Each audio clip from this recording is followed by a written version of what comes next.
Good morning, dear children. Now let's start our third part of the chapter, wildlife.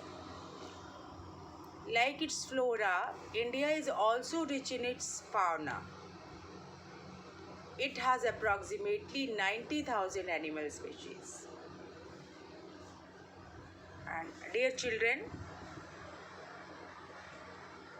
you should know the term flora and fauna.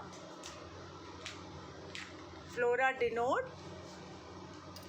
plants and fauna denotes animals, and it has approximately 90,000 animal species. The country has about 2,000 species of birds. They constitute 13% of the world's total.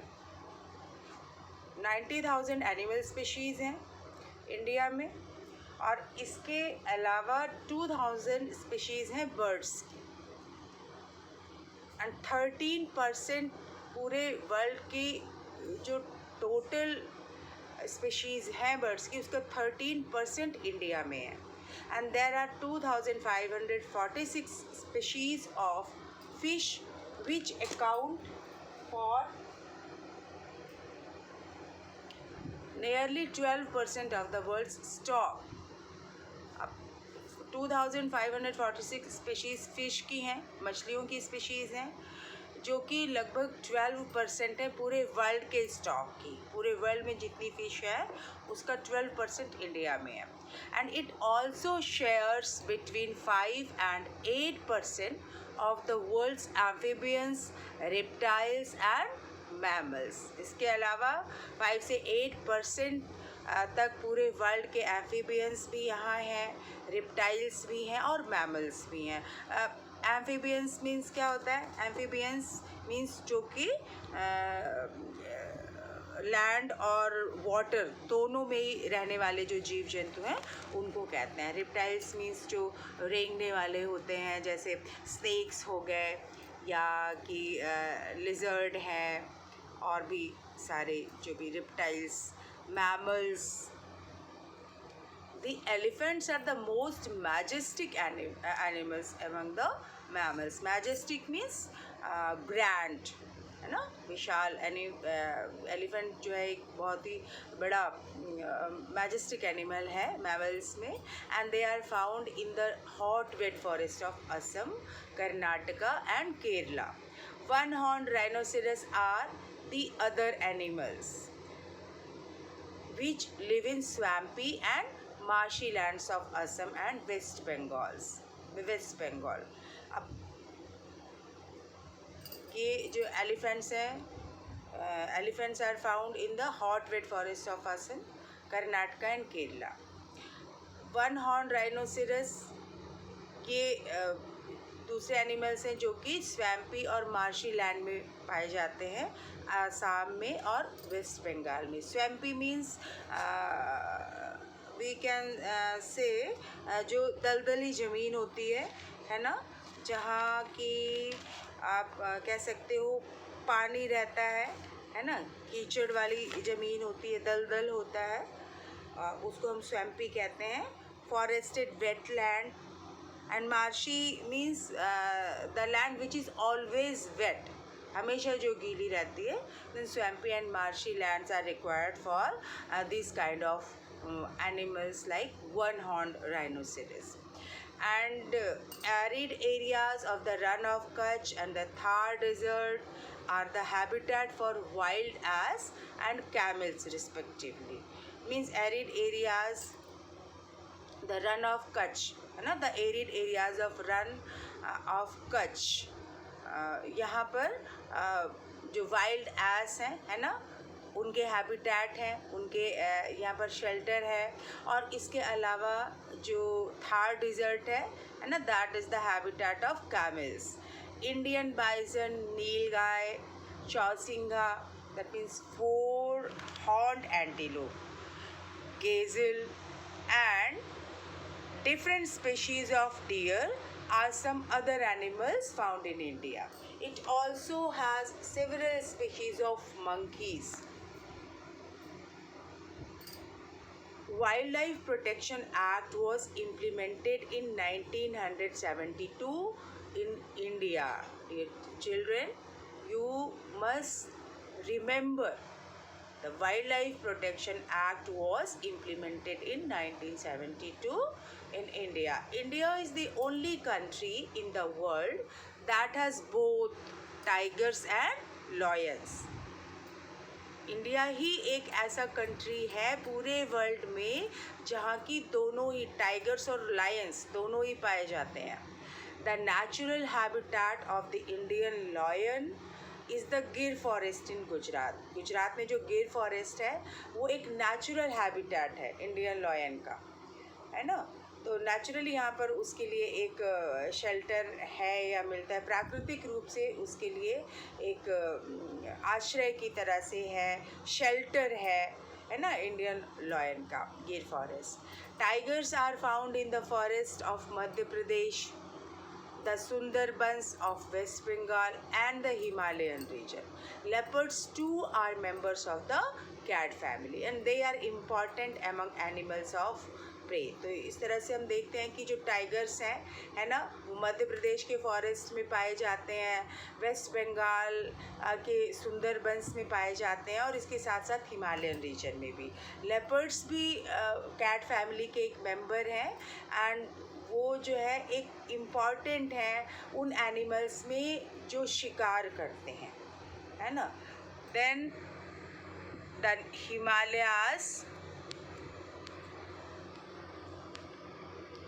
Himalayas harbor a hardy range of animals which survive in extreme cold. तो जो हिमालयाज है ना, वो एक Hardy range है ना, एक harbour है हार्डी रेंज ऑफ एनिमल्स की. मतलब वो एनिमल्स जो कि बहुत ही एक्सट्रीम कोल्ड में सरवाइव कर लेते हैं. Ladakh's freezing high altitudes are a home to yak, the shaggy horned wild ox weighing around 1 ton, the Tibetan antelope, the bharal means blue sheep, wild sheep and the kiang means Tibetan wild ass. तो इस तरह से we can see the Ladakh's freezing high altitude are a home to yak. Ladakh का जो freezing high altitude है ना, बहुत ही ज़्यादा वहाँ पर ठंड होती है और बहुत ही ज़्यादा ऊंचाई पर है. वहाँ पर shaggy horn rhinoceros, shaggy horn wild ox, है ना, are found there. Shaggy means having long thick and unkempt hair, है ना, जिनके जो बहुत ज़्यादा बड़े बड़े बाल होते हैं, है ना, और इस तरह से लगभग 1 टन के आसपास उनका वज़न होता है. तिब्बतन एंटीलोप हैं और इसके अलावा भरल, ब्लू शीप, वाइल्ड शीप और तिब्बतन वाइल्ड एस, ये सारे जो है बहुत ज़्यादा फ्रीजिंग हाई एल्टीट्यूड्स पर पाए जाते हैं. Further more the ibex, bear, snow leopard and rare red panda are found in certain pockets. Himalayan region में हाई एल्टीट्यूड्स पर पाए जाते हैं इस तरह के animals. And in the rivers, lakes and coastal areas turtles, crocodiles and gharials are found. Lakes में, rivers, coastal areas में टर्टल्स, क्रोकोडाइल्स और घड़ियाल पाए जाते हैं. The latter is the only representative of a variety of crocodile. घड़ियाल जो है वो crocodile की एक variety है and it is found and these are found in the world today. Bird life in India is colorful. Peacocks, pheasants, ducks, parakeets, cranes and pigeons are some of the birds inhabiting the forests and wetlands of the country. तो okay children, तो इस तरह से जो bird life है India में वो बहुत ही कलरफुल है, रंग बिरंगी है.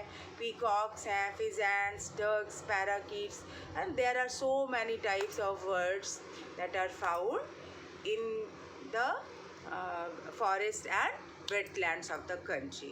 We have selected our crops from a biodiverse environment. That is from the reserve of edible plants.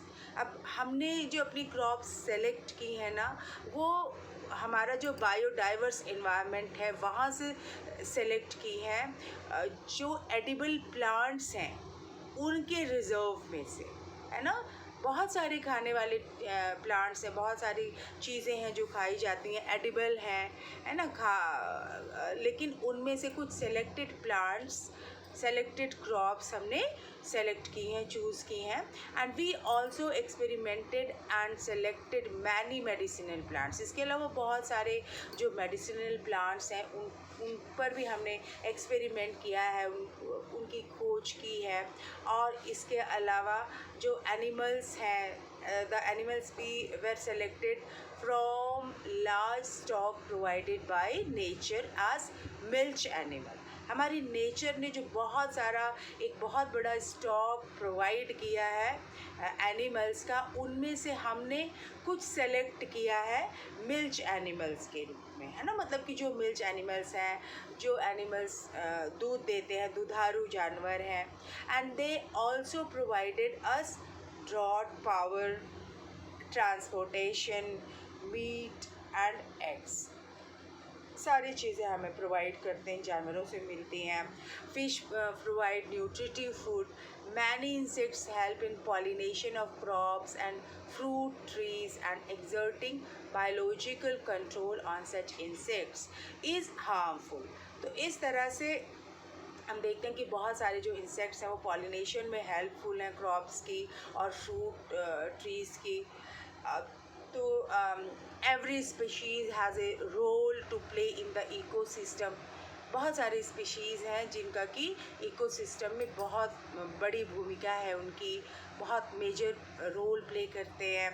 तो hence conservation is essential.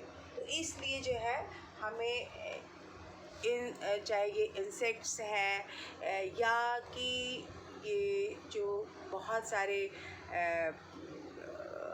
Wild life है, स्पीशीज़ हैं तरह तरह की, है ना, because they play a major role in the ecosystem, that conservation is essential, that conservation is necessary.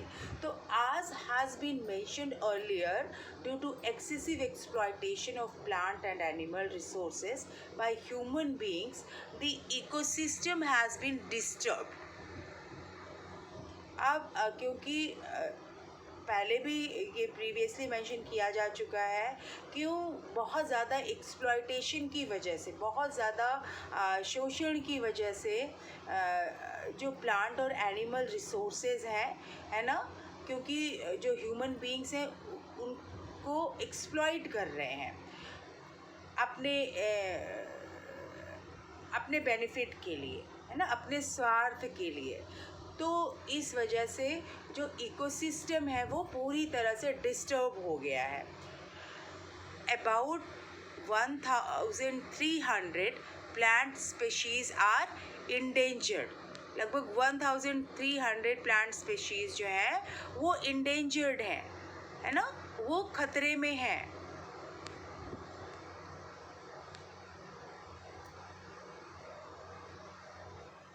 And 20 species are extinct. और लगभग 20 स्पीशीज़ जो है वो एक्सटिंक्ट हैं, मतलब कि वो लुप्त हो गई हैं, ख़त्म हो गई हैं। Quite a few animal species are also endangered and some have become extinct. कुछ एनिमल स्पीशीज़ भी इंडेंजर्ड हैं और कुछ एक्सटिंक्ट हो चुकी हैं। The main causes for this major threat to nature are hunting by greedy hunters for commercial purposes. अब ये इनकी जो इंडेंजर्ड हैं स्पीशीज़ और कुछ एक्सटिंक्ट हो गई हैं, इनके पीछे जो कारण हैं, जो कॉजेज़ हैं, है ना, इस मेजर थ्रेट के लिए, नेचर के प्रति जो ये थ्रेट हो रहा है हमारी नेचर में, वो क्या है? Hunting by greedy hunters for commercial purpose. जो हमारे ग्रीडी हंटर्स हैं, शिकारी लोग जो हंटिंग करते हैं, उनके लालच की वजह से वो कमर्शियल पर्पस के लिए हंटिंग करते हैं, इन चीज़ों का व्यवसाय करते हैं, बिजनेस करते हैं, बेचते हैं चीज़ों को, and that's why they are hunting. And pollution due to chemical and industrial waste, acid deposits, introduction of alien species, and reckless cutting of the forest to bring land under cultivation and habitation are also responsible for the imbalance. इसके अलावा आप देखते हो कि जो pollution हो रहा है ना, there are many types of pollution, है ना. पोल्यूशन आप बहुत सारा देखते हो, रिवर पोल्यूशन है, वाटर पोल्यूशन है ना, लैंड पोल्यूशन, एयर पोल्यूशन, जो केमिकल्स और इंडस्ट्रियल वेस्ट है उसकी वजह से पोल्यूशन हो रहा है, एसिड डिपॉजिट्स हो रहा है जिसकी वजह से, और बहुत सारी जो एलियन स्पीशीज़ हैं, है ना, जो कि विदेशी किस्में हैं जो यहाँ पर लाई जा रही हैं, उनको इंट्रोड्यूस किया जा रहा है. और इसके अलावा रेकलेस कटिंग है फॉरेस्ट की, अंधाधुंध जो कटाई हो रही है हमारे जंगलों की, इस ताकि जो लैंड है ना, उस land can be transformed into cultivable land and habitation, है ना. जो भी लैंड है, फॉरेस्ट लैंड है, उसको क्लियर करके कल्टिवेबल लैंड में चेंज किया जा रहा है ताकि उस पर हैबिटेशन हो सके, आवास बनाया जा सके. और इसके साथ साथ ये सारी चीज़ें रिस्पॉन्सिबल हैं इस इम्बैलेंस के लिए, इकोलॉजिकल इम्बैलेंस के लिए, है ना. तो इस तरह से एक इम्बैलेंस क्रिएट हो रहा है हमारी अर्थ पर. To protect the flora and fauna of the country, the government has taken many steps. Country के एनिमल्स और प्लांट्स को प्रोटेक्ट करने के लिए गवर्नमेंट ने बहुत सारे कदम उठाए हैं, बहुत सारे स्टेप्स लिए हैं. 18 biosphere reserves have been set up in the country to protect flora and fauna. 10 out of these, the Sundarbans, Nanda Devi, the Gulf of Mannar, the Nilgiri, Nokrek, Great Nicobar, Manas, Simlipal, Pachmadi, and Akanakmar, Amarkantak have been included in the World Network of Biosphere Reserve. तो बहुत सारे जो 18 biosphere reserves हैं जो कि हमारी country में उनका सेटअप किया गया है ताकि प्लांट और एनिमल स्पीशीज़ को प्रोटेक्ट किया जा सके. तो उनमें से इन 18 बायोस्फीयर रिजर्व्स में से 10 हैं. एक the Sundarbans, Nanda Devi, Gulf of Mannar, Nilgiri, Nokrek, Great Nicobar, Manas, Simlipal, Pachmarhi और अकानकमार, अमरकंटक, है ना. ये सारे जो है इंक्लूडेड हैं वर्ल्ड जो नेटवर्क है बायोस्फीयर रिजर्व्स का, उसमें. Now there is an activity question. There are some activity questions. Find out from the above newspaper cuttings the main concern highlighted in the given news items. You should observe these cuttings of newspapers and do these activity questions in your notebooks. The second question is collect more information about various endangered species from newspapers and magazines. Find out various steps taken by the Indian government to protect them. And the fourth question is describe how you can contribute to the protection of endangered animals and birds. तो ये सारे questions आपको अपनी notebook में कर लेने हैं. Now, migratory birds.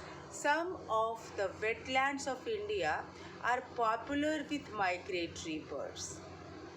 कुछ जो वेटलैंड्स हैं इंडिया के, है ना, वहाँ पर वो माइग्रेटरी बर्ड्स के लिए पॉपुलर हैं.